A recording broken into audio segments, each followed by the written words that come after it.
You walk into any modern office and you see the same thing. A baby boomer printing out emails while everyone else works digitally. A Gen X manager obsessively organizing their desk, trying to control what feels uncontrollable. A millennial crafting the perfect Slack message, deleting and retyping because he's terrified of getting it wrong. And a Gen Z worker filming a TikTok about the meeting, somehow completely connected and completely detached at the same time. Each person isolated in their own reality, and somehow we expect this to work, to agree on deadlines, on priorities, and what professional even means. So I started asking, how is this supposed to even work? Because what I was seeing wasn't just preference differences, it was four completely different approach to survival. Then I found something that changed everything. Gallup has been tracking workplace attitudes since 1980, 44 years of data. And here's what blew my mind. The complaints were nearly identical for over 4 decades. In 1982, young workers lacked work ethic. In 1995, the generation gap threatened productivity. In 2000, millennials changed everything. And in 2024, Gen Z disrupts the workplace. But here's what made me realize this goes deeper than anyone imagines. Each of these people isn't just choosing how to work differently, they are running completely different operating systems, four different survival strategies, all trying to execute the same program, and that program is called modern society itself. Welcome to the most overcrowded timeline in human history. But what I discovered about where these operating systems come from and why they are incompatible, that's where the story gets really interesting. Let's rewind, not through history books, through psychology. Here's what kept me up at night. Why does every generation treat money, relationships, and success like completely different games? Each generation didn't just grow up in different technology. They developed different survival strategies for completely different threats. Boomers grew up with scarcity that turned into abundance. Post-war rationing followed by the biggest economic boom in the history. And that whiplash installed something deep. Hoard everything because scarcity comes back. Marriage became economic partnership. Two incomes, shared mortgage, retirement planning, and success meant visible accumulation. The house, the pension, the framed diploma. That is the proof that you survive. They learn to spread risk because everything fails eventually. Multiple income streams, low relationship expectations, and cynical pragmatism about money. Success meant independence, never depending on anyone or anything again. And millennials, well, they got optimized for a system that collapsed. They were told that they could be anything, collected every certification, followed every rule. And then 2008 hit.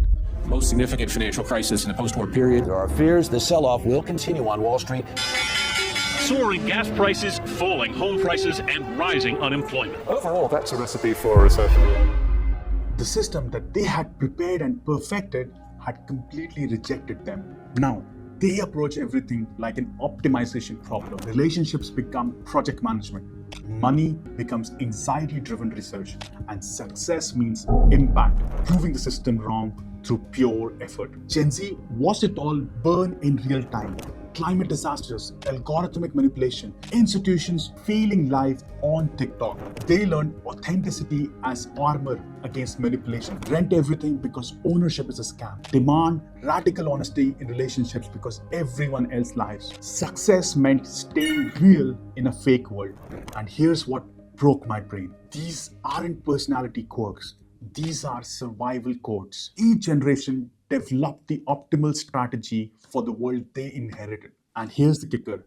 If no one chose their survival strategy, if they were programmed by circumstances beyond their control, then why are we shocked when four different operating systems can't run in the same application? But that's not even the most mind-bending part. What happens when these survival codes collide with research that says they might not even exist? Last month, an email went viral that perfectly captured this madness. A Gen Z intern asking for a time off. He said, feeling overwhelmed, not getting the vibe right now, going on a trip, back next week. The internet lost its mind. Boomers called it disrespectful. Millennials were mortified by the lack of process. But what Gen Z worker did? They thought they were being honest, transparent, human. One person's authentic boundary became everyone else's workplace nightmare. ProPublica uncovered internal documents from IBM showing executives systematically targeting old workers, calling them dino babies who should be made extinct. This wasn't just corporate restructuring. This was one survival strategy trying to eliminate another. We are not just misunderstanding each other. We are actively threatening each other's survival codes. Think about feedback for a second. Your boomer boss gives you notes because that's how they survive. Someone invested in shaping them. But to a Gen Z worker, that same feedback feels like surveillance, like control, like the exact manipulation they were raised to resist. Same action, completely opposite threat response. And you can see this everywhere. Silence in meetings. Gen X sees respect. Wait your turn, don't interrupt the authority. Millennials see exclusion, and Gen Z sees contempt. Working late? Well, for boomers, that meant dedication. For Gen Z, it sees as broken system trying to exploit them. Mental health days. Older managers see weakness they can't afford to show. Gen Z sees necessary self-care. And that's where it broke my brain. The word success literally means different things to different generations. A Pew Research found that only a third of Gen Z connects success with money, while over 2/3 of boomers still do. We are not even speaking the same language. Career means building a foundation to boomers, and it means survival to Gen X. It means finding your purpose to millennials, and it means avoiding burnout to Gen Z.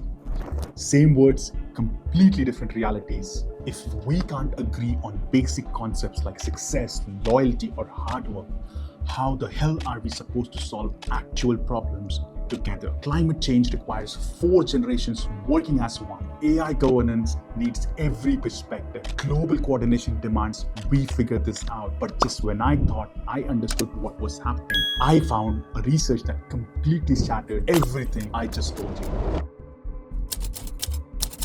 When I was putting together the whole generational operating system theory, something kept bugging me. I'd find a study that seemed perfect for my argument, but then I'd notice weird things. Tiny sample sizes, cherry-picked data, and conclusions that didn't actually match the numbers. So I started doing what I should have done from the beginning, actually reading the research that everyone quotes, but nobody seems to have actually looked at. That's when I found something that made me want to throw my laptop across the room. The National Academies of Science. You know, the people who tell governments whether we are all going to die from climate change. They got tired of this generational debate and decided to end it. They grabbed 500 studies from the last 40 years. Every paper claiming to prove generational difference exists. Their conclusion made me question my entire investigation.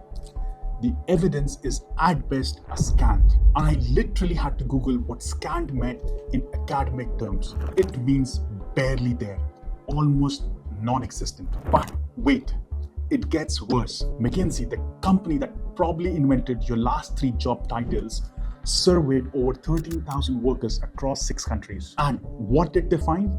Work preferences are basically the same across generations. Now, I'm sitting here with my evidences feeling like a complete idiot. Then I stumbled across something called controlling for variables, which sounds boring but is actually devastating. Researchers took all the generational differences I'd been obsessing over and asked, what if we account for how much money people make, what stage their career is in, and what the economy was like when they started working? The generational effects vanished, gone, like they never existed. But this created a massive problem. The conflicts are real. The firing happened. The discrimination is documented. If it's not generational differences causing this chaos, then what the hell is even going on? And that's when it hit me that I'd be solving a wrong puzzle entirely. Here's what actually happening. And it is both simpler and more twisted than I ever imagined. The workplace conflicts are real, but they are caused by three things that have nothing to do with when you were born. First, economic timing. Stanford tracked what happens when you graduate during a recession versus a boom. Recession graduates earn 13% less for their entire career. They are more cautious, more security focused, and more willing to accept terrible conditions.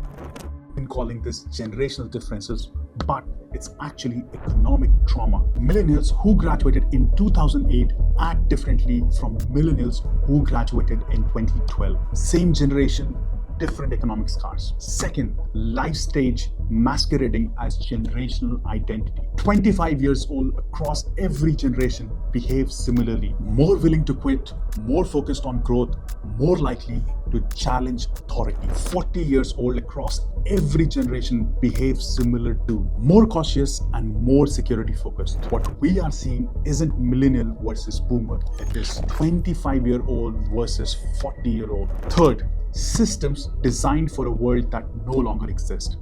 Walk into any office building, the cubicles, the hierarchy, the meeting structures, they were all designed in 1950s for a completely different workforce. One career, one company, one pension. But now you have got people freelancing across time zones, working for companies that didn't exist 5 years ago, managing careers that have or may not have a roadmap. So when a boomer prints email because that's how information gets processed in their mental framework, and a Gen Z worker films a TikTok because that's how information gets shared in theirs, it is not a generational conflict.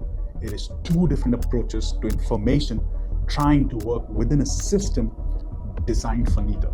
So here's what really blew my mind. The workplace tensions we are seeing aren't about age or childhood programming. They are about people with different economic experiences at different life stages trying to navigate systems that were built for completely different problems. But here's that one thing that made everything click. When companies actually redesign their systems instead of trying to fix their people, these conflicts disappear. So I became obsessed with finding the proof that this actually works.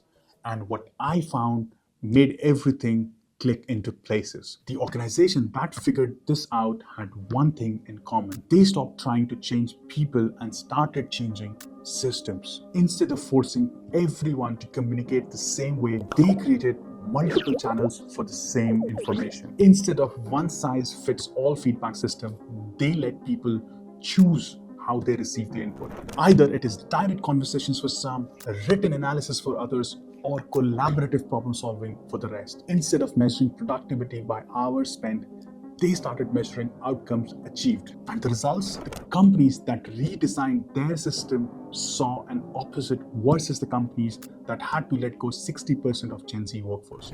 Cross-generational collaboration that had been toxic became their competitive advantage. Not because people changed who they were, but because the system finally matched how different people actually work.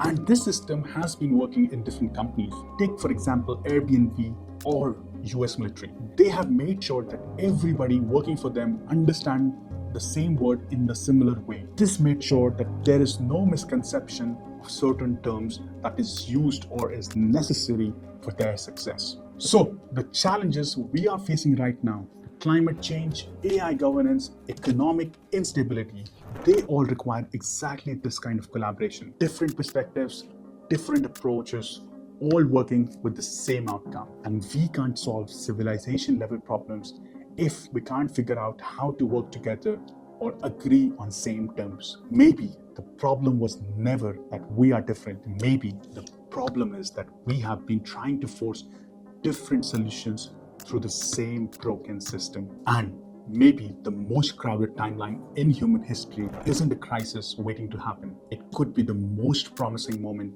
we have ever had, if we can figure out how to design for it instead of fighting against it. Because it turns out the future isn't going to be built by one generation's playbook. It is going to be built by all of us recognizing that our differences aren't bugs to be fixed. They are features to be designed for. And that changes everything.